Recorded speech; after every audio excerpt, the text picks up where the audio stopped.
Bismillahirrahmanirrahim. Assalamu alaikum dear students. How are you? I hope you'd be fine. After reading and completing the explanation of this text, extreme weather, now we are heading towards the question and answers, that is the exercise question number 1.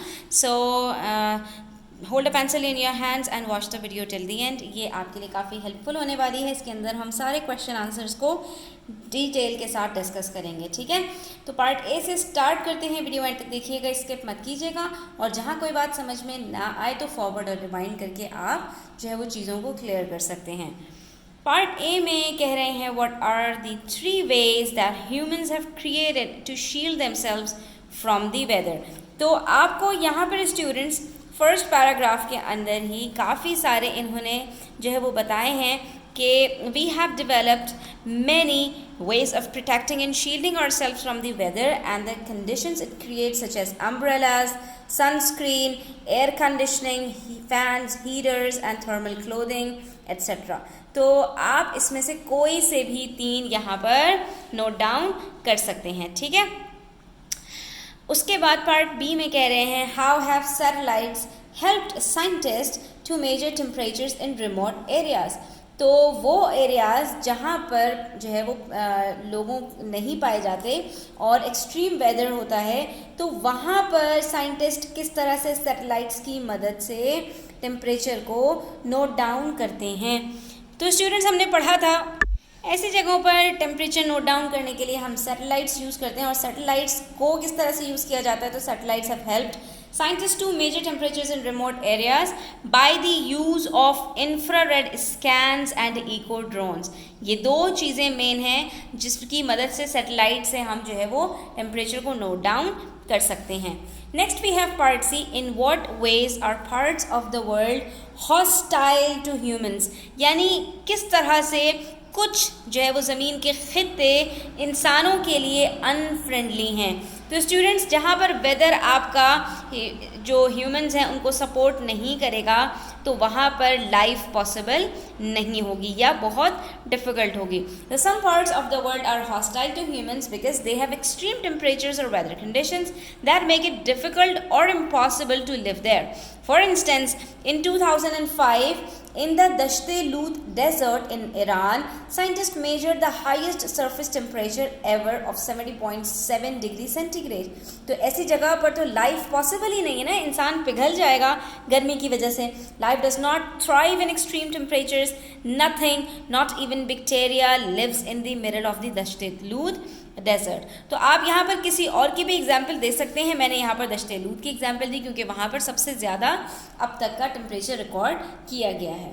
What are weather stations? तो weather stations हमें बताया गया था कि weather stations basically उन places को कहा जाता है जहाँ पर इक्विपमेंट वगैरह सेट किया जाता है टेम्परेचर मेजर करने के लिए. तो हम सिंपल सा आंसर लिख देंगे कि weather stations are places where equipment is set up to measure temperature, rainfall and other weather conditions.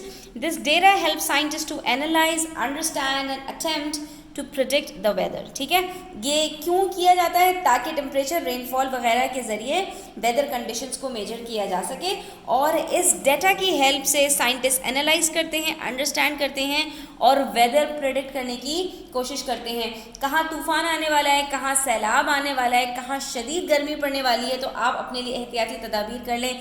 कब बहुत तेज़ तूफ़ानी बारिश होने वाली है, कब जो है वो बहुत ज़्यादा सर्दी पड़ने वाली है, तो ये सारी प्रेडिक्शन साइंटिस्ट की इन वेदर स्टेशन से टेम्परेचर और जो रेनफॉल वगैरह है उसको मेजर करके हासिल किया जा रहा होता है.